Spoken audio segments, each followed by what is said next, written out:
So, ఇక్కడ మనతోని ex MP అలాగే రీసెంట్‌గా కంటెస్టెడ్ ఎంపీ అజ్మీరా సీతారాం నాయక్ గారు మనతోనే ఉన్నారు. ఇక్కడ మహబూబాబాద్ పార్లమెంట్ నుంచెల్లి బరిలో దిగినటువంటి పరిస్థితి. ఇక్కడ లాస్ట్ టైమ్ కేసీఆర్ గారు టికెట్ ఇస్తే ఖచ్చితంగా గెలిచేవాడిని అని జెప్పేసి సీతారాం నాయక్ గారు అన్ని పేపర్ల మాధ్యమాల్లో, సోషల్ మీడియా వేదిక చెప్పారు. బట్ ఈసారి సీతారాం నాయక్ గారు ఎందుకని గెలవలేకపోయిల్లు? తప్పిదం ఎక్కడ జరిగింది? బీజేపీలో చేరిక గురించి వారు ఇప్పుడు ఎలా స్పందించబోతున్నారు? సో, ఇట్లాంటి లేటెస్ట్ ఇన్ఫర్మేషన్ తెలుసుకుందాం. నమస్తే సార్, బాగున్నారా? నమస్తే. సార్, ఇక్కడ నేను సూటిగా అడుగుతున్నాను సార్. సూటిగా పాయింట్ అడుగుతున్నాను. సార్, మీరు లాస్ట్ టైమ్ చెప్పిల్లు, నాకు గనక టికెట్ ఇస్తే కేసీఆర్ గారు నాకే గనక టికెట్ ఇస్తే నేను ఖచ్చితంగా గెలిచేవాడిని అని చెప్పేసి. ఇప్పుడు అదే విధంగా బీజేపీ మీకు టికెట్ ఇచ్చింది. మీరు ఎందుకు సార్ గెలవలేదు? ఇప్పుడు గతంలో నేను గెలవనని మీకేమైనా అనుమానం ఉన్నదా చెప్పండి. ఇప్పుడు ఎవరైతే ఈ తెలంగాణ కావద్దని తెలంగాణ గురించి మాట్లాడిన వాళ్ళకి కేసీఆర్ టికెట్ ఇప్పించారంటే అప్పుడు ఆ పార్టీ బలంగా ఉంది కనుక ఆ వ్యక్తి గెలవగలిగారు, వ్యక్తిగతంగా కాదు కదా. కానీ సీతారాం నాయక్ వ్యక్తిగతమైనటువంటి పేరు ప్రతిష్టలు ఉన్నాయి. దురదృష్టం అంటే ఈ ఎస్సీ ఎస్టీ బీసీలలో పుట్టడమా అది ఏందో నాకు తెలియదు. కానీ ఒక నాయకుడు ఎలా అవుతారండి? ఒక పార్టీని నడిపినటువంటి ఒక నాయకుడు అతను చేసే పనులను ఆయన ఎప్పుడో ఒకసారి 5 సంవత్సరాలకు ఏదో ఒకసారి, అరే ఈ వ్యక్తి నేను ఈయనకు ఎంపీ టికెట్ ఇస్తే ఇవి చేయగలిగిండు, ఈయన చేస్తాడు, జాతి ఈయనను ఆదరించాలి, నేను మీ ఎంబడి ఉన్నానంటే కదా వ్యక్తి వెత్తేది. నేను ఏం చేసినా దాన్ని నువ్వు తుంగలో తొక్కుతీవి. ఇప్పుడు రామప్పకు 3 సార్లు పార్లమెంట్లో మాట్లాడినా నా గురించి వారు పెద్దలు ఎన్నడూ నన్ను ప్రోత్సహించింది లేదు. గిరిజన యూనివర్సిటీ గురించి మాట్లాడితే తిట్లు తప్ప మళ్ళీ నాకు ఎన్నడూ గిరిజన యూనివర్సిటీ గురించి మాట్లాడకపోతే, జాతీయ రహదారి తీసుకొస్తే అది నీకు అవసరమని అడిగితేరి ఇది ఎన్నండి. ఇప్పుడు ఏమని చెప్పుకోవాలి? ఇన్ని చేసినా కానీ ఆయనే ఒకసారి నా మీద ఇట్లా భుజం మీద చేయబెట్టి, నాయక్ గారు మీకున్న క్యాలిబర్, మీరు మాట్లాడుతున్న విధానం చూస్తే నేను గర్వపడుతున్నా అంటే నాకు, నా జాతికి నాకు కొంచెం గర్వకారణం. ఒక నాయకుడు ఎవరైతే అధికారంలో ఉంటారో, ఏ పార్టీ అయినా కావచ్చు, అది ఆ పార్టీలో ఉండేటువంటి నాయకుడు, అధికారంలో ఉన్న నాయకుడు, ఆ ఎదుగుతున్నటువంటి నాయకునికో ఆ పవర్లో ఉన్నటువంటి వాడిని ఆదరించకపోతే ప్రజలు దూరం పెడతారు. అయితే ఈయనతో ఏమీ కాదు, ఈయన దగ్గర రాణిస్తలేరు. ఐదర్ మన లోపమన ఉండాలి, లేదా వాళ్లకు మన మీద ఈర్ష్యన ఉండాలి. నా మీద నేను అనుకుంటున్నాను, నేను ఏం లోపం లేదు నా మీద, ఇప్పటివరకు ఏ పేపరు ఎక్కడ ఏ కబ్జా ఏమీ లేదు కదా, నా మీద ఈర్ష్యన. అయినా ఆ పెద్ద మనిషి ముందు నేను ఏందని నాకు ఈర్ష్య ఉంటుంది. కానీ అది వాళ్ళ దురదృష్టమా, నా దురదృష్టమా? నన్ను ఆ రోజున టికెట్ ఇవ్వకుండా ఎవరైతే జగన్ రావడానికి ప్రోత్సహించినటువంటి కుటుంబానికి టికెట్ పిలిచి ఇచ్చారు, వాళ్ళు నాకు పోటీకి రాపోలే. ఆ రోజు చెప్పినా, ఈరోజు చెప్తున్నా, ఎవరైతే గతంలో ఎంపీగా ఉన్నటువంటి మాళవతి కవిత నాకు పోటీగా పోయి వాళ్ళు టికెట్ అడగలే. వాళ్ళకి తెలుసు నా సత్తా, నా సామర్థ్యం ఏమో పాపం. కానీ ఎవరైనా అది నాయకుడు పిలిచి ఇస్తున్నట్టు ఎందుకు వద్దు అంటారు? అప్పుడు పార్టీ బలంగా ఉంది, బీఆర్ఎస్ పార్టీ, ఆమె గెలిచింది తప్ప ఆ రోజున నన్ను ఎంతోమంది ఎన్నో రకాలుగా ప్రోత్సహించినా నేను పోటీగా దాని తర్వాత 5 సంవత్సరాలు కూడా నన్ను పార్టీ వాడుకున్నది అన్ని రకాలుగా, ఫైనాన్స్గా, ఆర్థికంగా అన్ని రకాలుగా దెబ్బతిన్నా నేను. అది వాళ్ళకి అది వాళ్ళు అర్థం చేసుకోవాలి. అయినా నేను వాళ్ళని ఏమీ అనదలుచుకోలేదు, ఎవరి పాపం వాళ్ళకి అన్నట్టు నేను వాళ్ళని ఏమీ అనదలుచుకోలేదు. ఆ రోజున టికెట్ ఇస్తే 3-4 లక్షల ఓట్లతో గెలిచేవాడిని నేను. ఈ కమ్యూనిటీలో ఉన్నటువంటి 2-3 సమస్యలు ఉన్నాయి. మేడారం సమ్మక్క సారలమ్మ జాతర, అది దక్షిణ భారతదేశంలోని కుంభమేళ, అది జాతీయ పండుగ కావాలి. పోతే భద్రాచలం దగ్గర 22 కిలోమీటర్ల కనెక్టివిటీ గాంధీపురం నుంచి భద్రాచలం అట్లనే ఆగిపోయింది. పోతే కొత్తగూడలో ఎయిర్పోర్ట్ ఆగిపోయింది. ఇవి నేను చేసేవాడినే కదా, అంతేందుకు? అరే ఈ దేశంలో 12 కోట్లు మాట్లాడే బంజారాలకు ఈ రోజుకు లేరు, రాజ్యాంగంలో లేరు. ఎవరు నువ్వు? ఎంత అవమానం!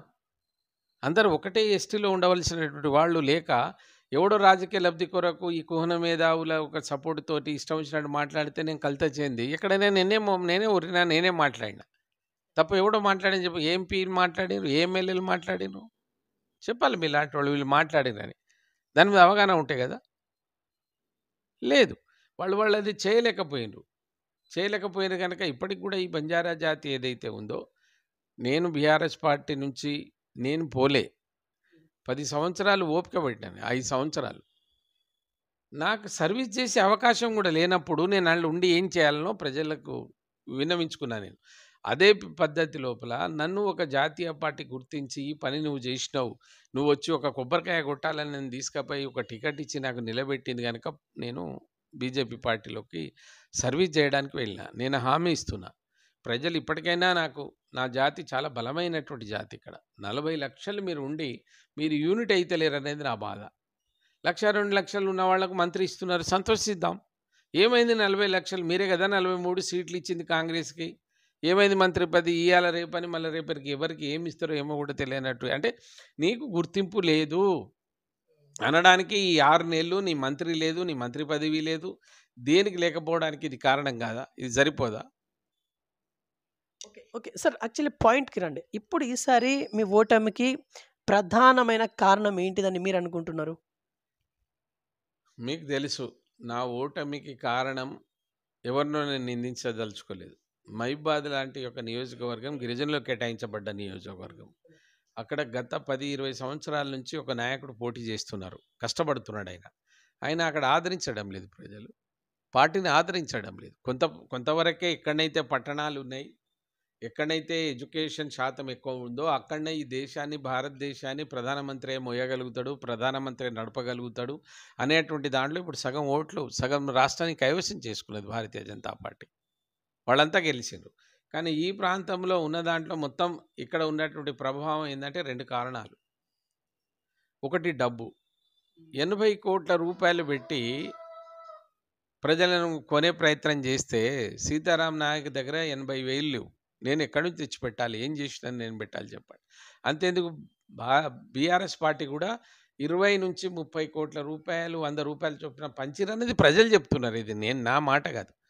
200-300 రూపాయలు బలరాం గారు ప్రజలకు వాళ్ళ ఓట్లకి ఇచ్చిందనేది తెలుస్తూనే ఉండే.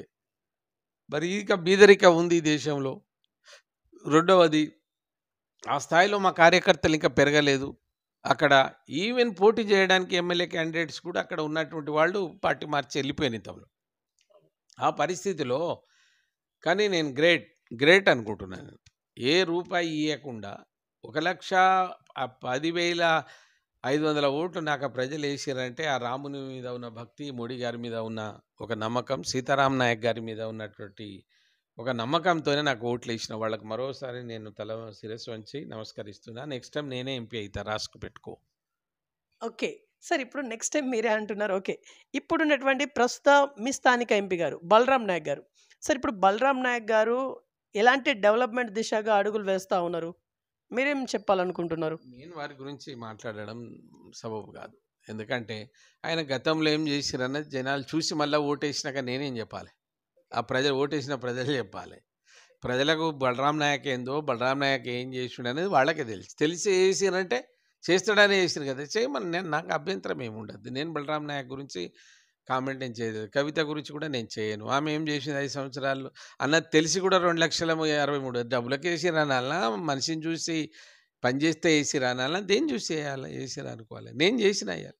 ఇలా మహిబాద్లో పెట్టినటువంటి పాస్పోర్ట్ వాడు హైదరాబాద్ పోయి పాస్పోర్ట్ తీసుకోవాలంటే 10,000 తెచ్చుకోవాలి. ఆ ప్రజలకు కొద్దిగా ఉండాలి కదా. అరే నీ అమ్మ, నేను హైదరాబాద్ పోతే 10,000 అవుతున్నాయి. ఈ సీతారాం నాయక్ తెచ్చే పుణ్యాన వల్ల ఇక్కడ 200కే నేను చేసుకుంటున్నా కదా. ఈ 200 తీసుకుని వాళ్ళకేంద్ర ఓటేసేదాన్ని మహిబాద్ పట్టణం కూడా ఓటేయకపోయా కదా. అయినా ప్రజలను వదిలిపెట్టాం, పట్టణాన్ని వదిలిపెట్టాం. మహిబాద్ నాకు గుర్తింపు ఇచ్చినటువంటి పట్టణం అది. నియోజకవర్గం 7 నియోజకవర్గాలు, మణిమాణియాలు ఉన్నటువంటి నియోజకవర్గాలు. చాలా సమస్యలు ఉన్నాయి అక్కడ. ఎయిర్పోర్ట్ ఒకటి దేవలసి ఉంది. భద్రాచలాన్ని ప్రసాద్ కింద మోడీ గారిని రిక్వెస్ట్ చేసి దాన్ని కూడా మనం దక్షిణ భారతదేశంలో 2వ అయోధ్యగా తయారు చేయవలసి ఉన్నాయి. చాలా పనులు ఉన్నాయి. ఈ పనుల కొరకు నేను కృషి చేస్తా. అన్నిటికంటే ఇంకొకటి, నేను ఏ జాతిలో జన్మించినానో ఆ పార్టీకి గుర్తింపు లేదు దేశంలో. శివలాల్ మహారాజుకు లేదు, లఖీసా బంజారాకు లేదు. అంతే ట్యాంక్ బండి మీద సేవాలాల్ని అడిగినటువంటి భూమి ఎక్కడైనా విగ్రహం లేదు. ఒక్కరితోని కాదు సార్, ఇది ఒక్కరితోని కాదు. దయచేసి మీరు నేను నిలబడ్డప్పుడు నాకు కొంత ఓటింగ్ ఇంకా నా జాతి నాకు పెంచేది ఉంటే నాకు ఇంత ధైర్యం వచ్చేది కదా. ఇప్పుడు మీరు చెప్పిందంతా బలరాం నాయక్ గారు చేస్తారనుకుంటున్నారా మీరు? ఎందుకంటే బలరాం నాయక్ గారు కూడా ఎస్టీ సామాజిక వర్గం చెందినటువంటి వ్యక్తులు. పోనీ మీరన్నా పోయి చెప్పనీకి రెడీగున్నారా? అంటే ఇక్కడ రాజకీయాలు అతీతంగా జాతికి సంబంధించిన ఇష్యూ కాబట్టి మీరు వెళ్తారా? బలరాం నాయక్ కంటే ముందు నుంచే పార్టీలో నాకు కాంగ్రెస్ పార్టీలో 2 సార్లు నా పేరు టికెట్ పంపించారు. నేను అప్పటి నుంచి ప్రయత్నం చేస్తాను. కానీ ఆయన అదృష్టం ఏందో నాకంటే 5 ఏళ్ల ముందే ఆయన ఎంపీ అయ్యిండు. అప్పటి నుంచి ఇప్పుడు ఇన్నేళ్ల చరిత్రలో చెప్పమనడానికి ఇది నేను చేసినని గుట్టిగానే ఏదో ఇప్పుడు రామప్ప నేను కట్టించినంటే ఎట్లనే రామప్ప నేను కట్టించినంటే కొడతారు జనాలు. రామప్పకు గుర్తింపు తెచ్చిరంటే నిజమా కాదనేది పార్లమెంట్లో చూసుకోమంటాను. అదేవిధంగా బలరాం నాయక్ నేను 6 రోడ్డు తెచ్చిన 5 తెచ్చినంటే నువ్వు దాంట్లో చూపెట్టు వాళ్ళకి ఏదో ఒకటి. ఆ ప్రజలు కూడా నమ్మాలి కదా. కనుక బలరాం నాయక్ గురించి నేను మళ్ళీ చెప్తున్నా. బలరాం నాయక్ గురించి బలరాం నాయక్ ఏం చేశారు, బలరాం నాయక్ ఏం చేస్తారని నన్ను అడగడంలో అర్థం లేదు. ఎందుకంటే నేను ఇప్పుడు ఆయన పని చేస్తాననే కదా ప్రజలు వేసారని, అంతే కదా ప్రజలు వేసారు. ఈ లాలుచిపడి వేసారు అనేది చెప్పలేము, అంతే కదా. ఇప్పుడు 80 కోట్ల రూపాయలు పెట్టిననేది మనకు తెలుస్తూ ఉంది. 80 కోట్ల రూపాయలు పెట్టిన ఆడ దేనికి ప్రాధాన్యత ఇచ్చినట్టు, వ్యక్తికి ఇచ్చినట్ట, పనికి ఇచ్చినట్ట, డబ్బుకి ఇచ్చినట్ట ప్రజలు అనేది మనకేం అర్థం కాదు. అందుకోసం ఎవరినో నిందించే బదులు ఏదో చేసి నేను ఆటోమేటిక్ అదే రోజు ప్రజలు ఇచ్చిన తీర్పుని నేను అంగీకరిస్తున్నా. ప్రజలతోనే ఉంటా, నా జీవితం ప్రజలతోనే గడుపుతా, నాకు సాధ్యమైంది నేను చేస్తూనే ఉంటా, దానిలో ఏం లేదు. నాకు ఇప్పటికి కూడా రోజు 10 మంది వస్తాను సెంట్రల్ గవర్నమెంట్ పని మీద. నేను కాదురా సార్ ఆడ ఎంపీ, లేదు సార్ మీరు ఇది మాకు చేసి పెట్టండి, ఇది చేయండి అంటే నాకు సాధ్యమైంది నేను చేస్తాను. మళ్ళీ ఏం అనుమాన పడవలసిన అవసరం లేదు. నేను రాబోయే రోజులు తెలంగాణలో మళ్ళీ చెప్తా ఉన్నా, కాంగ్రెస్ పార్టీ అనుకున్నది సక్సెస్ కాలేకపోతుంది, కేసీఆర్ ఏ అడుగులు వేస్తున్నారో అదే కాంగ్రెస్ పార్టీ ఇస్తుంది. అదే కాంగ్రెస్ వాళ్ళని కేసీఆర్ కొన్నారు, ఇవాళ అదే బీఆర్ఎస్ వాళ్ళని మళ్ళీ కాంగ్రెస్ కొంటున్నారు అనాలా దీన్ని ఏమనాలో నాకు అర్థం కాదు. కానీ ఇది జరుగుతున్నప్పుడు జరిగితే కేసీఆర్కి ఏం జరిగిందో రేపు నీకు కూడా అదే జరుగుతుంది కదా. అందుకోసం ఇవన్నీ ఒకరిని నిందించుకునే బదులు రాష్ట్రాన్ని ఏ విధంగా మనం ఏ ఆశయాలు దేని కొరకు ఆహుతి అయి తెలంగాణ తెచ్చుకున్నామో ఆ అభివృద్ధికి పార్టీ అధికారంలో ఉన్న పార్టీ పడాలి, దానికి మేము సహకరిస్తాం. ఓకే సార్, ఒక మాట, కవిత గారి వల్లనే మీకు టికెట్ రాలేదన్నమాట వాస్తవం కదా, ఒప్పుకుంటారా? కవిత వల్ల నాకు రాకపోవడం ఏందండి, అక్కడ ఉన్నటువంటి ఆ దరిద్రులు ఎవరైతే ఉన్నారో పార్టీని నడిపెట్టు ఉంటారు కదా, అయినా కవిత ఏం చేసింది? కవిత పోయి టికెట్ ఇమ్మంటే ఇస్తారా? ఎవరు పోయినా ఇయ్యరు. ఆయన ఎందుకు మార్చిండో కేసీఆర్ చెప్పాలి. కేసీఆర్ సీతారాం నాయక్ అనేటువంటి ఒక మేధావిని, ఒక ఉద్యమ నాయకుడిని, ఓ యోధుల జమానత్దార్గా ఉండేటువంటి ఉద్యమ యోధుల జమానత్దార్గా ఉండే సీతారాం నాయక్, మరకలేని సీతారాం నాయక్, పార్లమెంట్లో 294 ర్యాంక్ తెచ్చుకున్న సీతారాం నాయక్, 35 సార్లు పార్లమెంట్లో మాట్లాడిన నాయకుని ఎందుకు మార్చిండ్రో ఆ పెద్ద మనిషి చెప్పాలి. అరే రేపు నిన్ను పిలిచినా, ఇప్పుడు నిన్ను ఏ పార్టీ నీ కాంగ్రెస్ రేపు పిలిచి చైర్మన్ కామంటే అవుతావా కానంటావా? అరే చెప్పవే. బీఆర్ వెంకయ్య నీ వాయిస్ బాగుంది, నీకు అది ఉంది. కేసీఆర్ అదే చెప్పిండు, వాడు సన్యాస మనిష లంగా దొంగ ఏం చూడలే. అరే ఫలానాడు మంచిగున్నాడు పిలువరావానికి అది ఇవ్వమంటే అది ఇచ్చి పారి దగ్గర కథం. రేపు ఇదే అయితే రేపు నిన్ను కూడా రేవంత్ రెడ్డి బీఆర్ వెంకయ్య లంబాడేలో పిల్లగాడు బాగా వాయిస్ బాగుందట అని తీసుకొచ్చి ఈ ట్రస్ట్ బోర్డు చైర్మన్ చేయమంటే అవుతావా కావా కదా చెప్పు. అరే కావా మళ్ళీ అట్లా అవుతావా కావా? అవుతావు. అదే ఆమెను పిలిచి టికెట్ ఇచ్చింది అయింది. ఆమె నా మీదకి రాలే, నా మీద ఆమె చెప్పడానికి ఏముంది. ఇప్పుడు సత్యవతి కూడా అంతే కదా, వాళ్ళని 10 సార్లు చెప్పినారే నన్ను ఇట్లా ఉంచడం మంచిది కాదు, మీరు అధికారంలో వచ్చిండ్రు, ఏదైనా నాకు కూడా పని చెప్పండి అంటే అన్యాయంగా నన్ను ద్రోహం చేయడం మాత్రం అది పాపమే వాళ్ళకు. ఎందుకంటే ఆర్థికంగా అన్ని రకాలుగా, రాజకీయంగా, ఆర్థికంగా, హార్దికంగా, శారీరకంగా 5 సంవత్సరాలు నాతో పని చేసుకొని చివరికి ఏదో స్టార్ క్యాంపెయినర్ అని దూలి నా డబ్బులు నాకు పెట్టించి అన్యాయం అండి. అట్లా చేయడం మంచిది కాదు.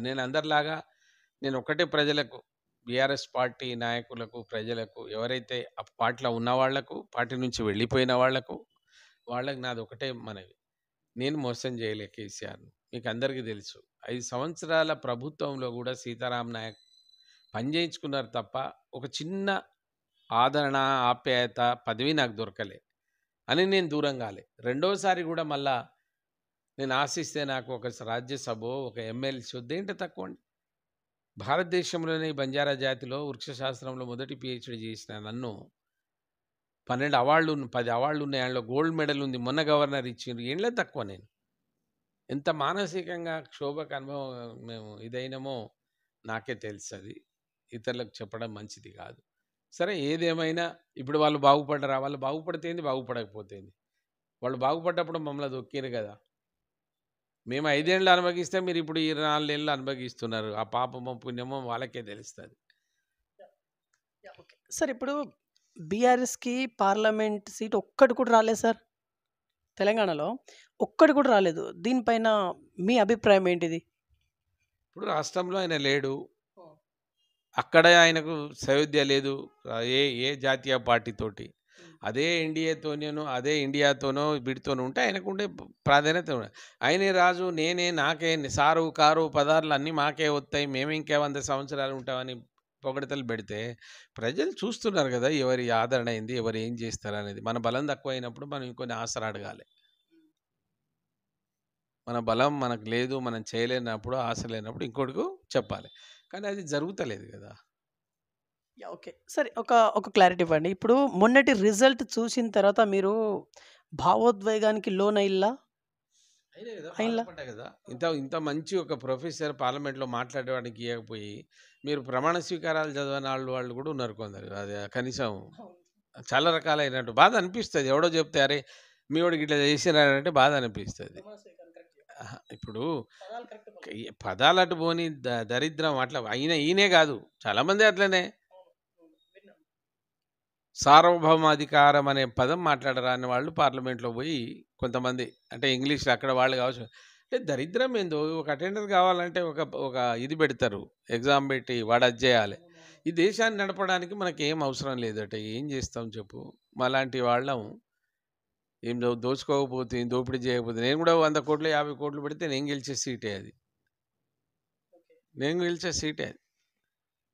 ఓకే. సో ఇది ఇవాల్టి చర్చ. కానీ నా దగ్గర ఆ డబ్బు లేదు, నేను అటువంటి పని చేయలేను, నేను గెలవలేను, నా వల్ల కాదు. కానీ రాబోయే రోజులు భారతీయ జనతా పార్టీదే ఈ దేశంలో. ఓకే. సార్ మరలా మీరేనా ఎంపీ? మరలా మీరేనా ఎంపీ? 100% అయితా. అంతేనా? ములుగును కైవసం చేస్తాం. ములుగు మాదే, నర్సంపేట మాదే, మైబాద్ మాదే, డోర్నకల్ మాదే. మీరు రాసి పెట్టుకోండి. అటు ఆదివాసులు 3 మిత్రులు వాళ్ళు తయారైతా ఉన్నారు. ఈసారి వదిలిపెట్టేది లేదండి. కానీ ఈసారి టికెట్ నెక్స్ట్ టైం మీకు టికెట్ ఇస్తారని ఏంటి మీ ధీమా? ఇక అది టికెట్ ఇస్తారనే ధీమానే ఉంటుందండి. పని చేసినప్పుడు పని చేసినోనికి, ఆడ పలుకుబడి ఉన్నోనికే టికెట్ ఇస్తారు. ఆ నమ్మకం నాకు ఓట్లే కనుక ఆ పార్టీ మీద నాకు ఆ నమ్మకం ఉంది. 100% నాకే ఇస్తారని ఏం మీకు ఇబ్బంది పడవలసినటువంటి అవసరం లేదు. రైట్. సో ఇది ఇవాల్టి చర్చ. సో ఇప్పుడు పార్లమెంట్లో చర్చలు అనేటువంటివి సగావుగా అయితే జరగట్లేదు. నిజంగా దీనికి కారణాలు ఏమైనప్పటికీ పార్లమెంట్లో ఈ రకమైనటువంటి చర్చ జరగడం అనేది ఇది నిజంగా దురదృష్టకరం అన్నట్టుగా కొంతమంది వ్యాఖ్యానిస్తూ ఉన్నారు. మనతోనే ఎక్స్ ఎంపీ సీతారాం నాయక్ గారు ఉన్నారు. సో వీరు గతంలో పార్లమెంట్లో వ్యవహరించినటువంటి తీరు కావచ్చు, గత వ్యవహార శైలి కావచ్చు, ఏ రకంగా ఉండేది, ఇప్పుడు ఏ రకంగా ఉంది, ఇట్లాంటి ఇన్ఫర్మేషన్ తెలుసుకునే ప్రయత్నం చేద్దాం. నమస్తే సార్, బాగున్నారా? అవును. సార్ చెప్పండి సార్. ఇప్పుడు మీరు చూస్తూ ఉన్నారు లైవ్లో, టీవీల మాధ్యమాల్లో మనం అందరం చూస్తూ ఉన్నాము. పార్లమెంట్లో పెద్ద ఎత్తున దుమారం అయితే లేపుతూ ఉంది. సో ఇది ప్రతిపక్షం కావచ్చు, అధికార పక్షం కావచ్చు, వాట్ ఎవర్, మీరేం అబ్జర్వ్ చేస్తూ ఉన్నారు? ఎందుకంటే మీరు గతంలో ఎంపీగా పనిచేసిళ్ళు, ఆ వ్యవహార శైలి అంతా మీరు చాలా దగ్గరగా చూసిళ్ళు. మరి అప్పటితో ఇప్పుడు పోల్చుకుంటే ఏ రకంగా అనిపిస్తుంది మీకు? అంటే వాస్తవానికి పార్లమెంట్ అంటే ఉభయ సభల యొక్క కలయిక. అప్పర్ హౌస్, లోయర్ హౌస్ అని, లోక్సభ, రాజ్యసభ 2 కలిసి దేశ ప్రజల యొక్క ఏమంటారు జీవితాలు, ఈ దేశ శాంతి భద్రత, ఈ దేశం ఏ విధంగా అభివృద్ధి చెందాలి, ఈ దేశం అంటే మనిషి బ్రతకడం కాదు కదా, అన్ని జీవులు అన్ని బ్రతుకుతున్నాయి. అందులో మనుషులుగా మనకు ఒక ప్రత్యేకత ఉంది. అరే నేను మంచి పేరు తెచ్చుకోవాలి, నాకు ఒక గుర్తింపు రావాలి, సొసైటీలో నేను బాగుండాలన్నట్టుగా ఈ దేశంలో, ఈ భారతదేశం మరి ప్రపంచ దేశాల్లోనే అధిక జనాభా కలిగినటువంటి ఉన్నటువంటి 140 కోట్ల జనాభా ఉన్నటువంటి దేశం, శాంతి భద్రతలు, ఈ దేశం ఉన్నతి, ఈ దేశం యొక్క కీర్తి ప్రతిష్టలు ఇతర దేశాల్లో, అంటే ఒక హైదరాబాద్ అంత జనాభా కూడా వేరే రాష్ట్రాల్లో, అటువంటి రాష్ట్రాలు అనేక దేశాలు అనేక ఉన్నాయి.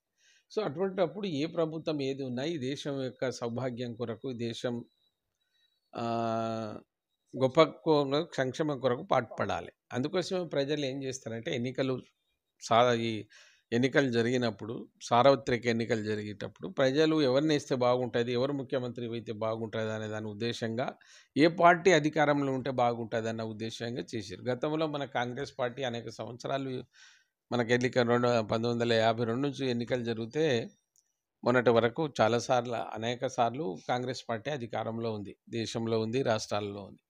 కానీ ఇప్పుడు గత 10 సంవత్సరాల నుంచి, అంతకంటే ముందు కూడా ఒకసారి వాజ్పేయి గారు ప్రభుత్వాలు వచ్చినా, ఇప్పుడు కంటిన్యూగా 2014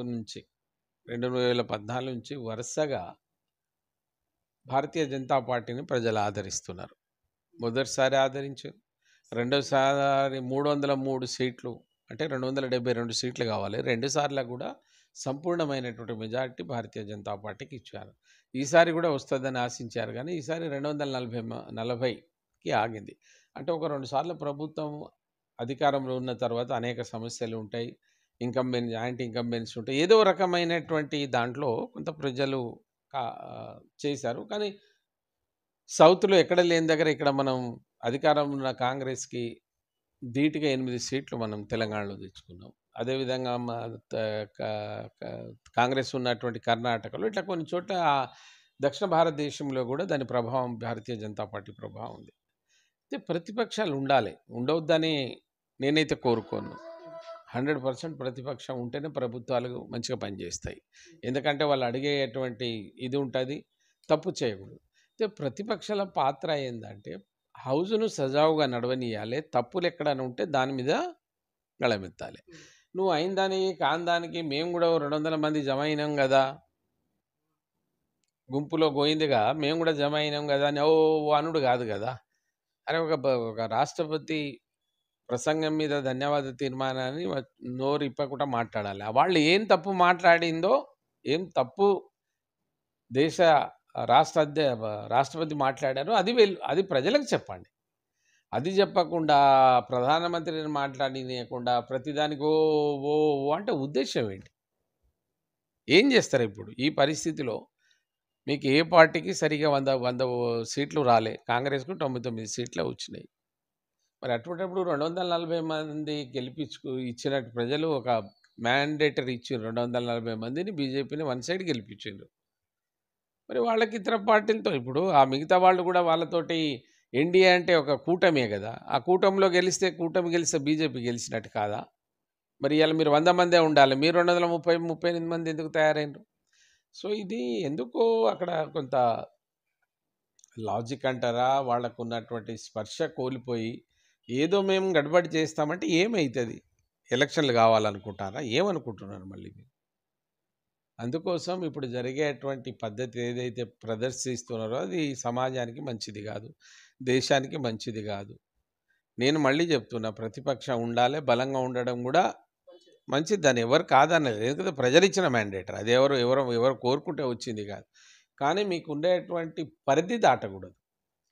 మీరు గతంలో ఎంపీగా పనిచేసిళ్ళు, మీరు కూడా హౌస్లో మాట్లాడిళ్ళు సార్. అప్పుడు ఎలా ఉంది సార్?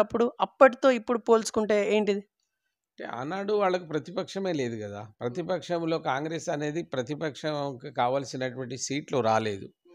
వాళ్ళు ఏం అనుకున్నా, వాళ్ళకు ఎన్డీఏ యూపీఏ కూటమి ఉండే కదా, ఆ కూటమిలో కూడా పెద్దగా సంఖ్య లేదు.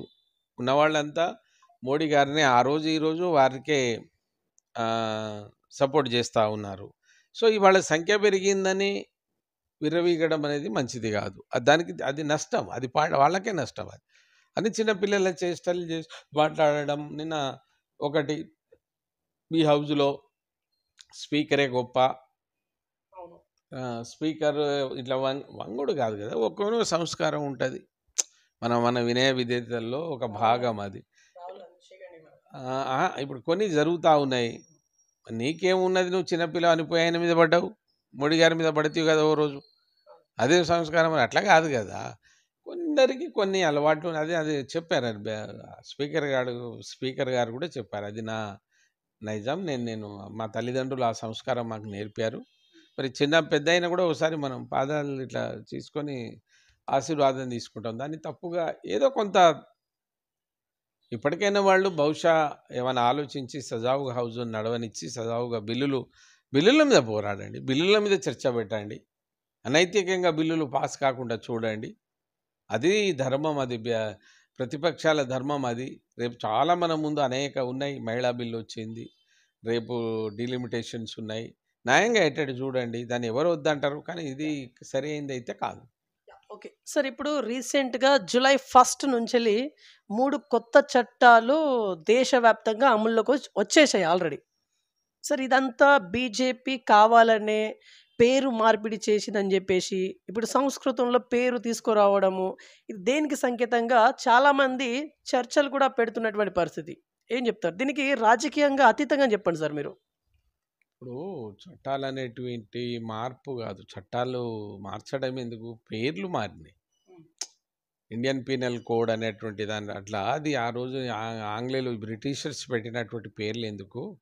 మనం తెలుగు వాళ్ళం, మనకి ఇక్కడ ఉండేటువంటి సంస్కృతం భాష ఇవన్నీ మిళితమై ఉన్నాయి కదా, మన భాషలో చెప్పుకుందామని ఆ ఇండియన్ పీనల్ కోడ్ దీన్ని మార్చారు తప్ప మీరు ఇప్పుడు ఎఫ్ఐఆర్ను చేసి ఎఫ్ఐఆర్ చేయకుంటే ఏమైనా అరెస్ట్ చేయమనలేదు కదా. ఎఫ్ఐఆర్ చేయండి, 0 చేయండి, దాని మీద న్యాయం ఏంటిదో చెప్పండి, ఎట్లా ఏ విధంగా మీరు గతంలో దాంట్లో చట్టాల్లో ఏం మార్పులు జరగలేదు, పేర్లలో మార్పు జరిగింది. అది దాన్ని మనం ఎవరు తప్పు పట్టలేదు ఇప్పటివరకు, దాని మీద ఏం అడగలేదు. పేర్లు ఎందుకు మారితేనైతే ఇండియన్ పీనల్ కోడ్ అంటే అది అప్పుడు ఉన్నాయి, కొన్ని పాత ఉన్నాయి, కొన్ని మారవలసి ఉన్నాయి, మార్చాలే కూడా. ఇప్పుడు మనకు అనుకూలంగా ఇక్కడ మనకు ఏది ఉంటే అది చేసుకొని ప్రజలకు ఇబ్బంది కలగకూడదు కదా, ఆ విధంగా చేస్తే తప్పు లేదు. ఓకే. సో ఇది ఇవాల్టి చర్చ. చూస్తున్నాను BVR TV news. Until then బాబాయ్, టేక్ కేర్.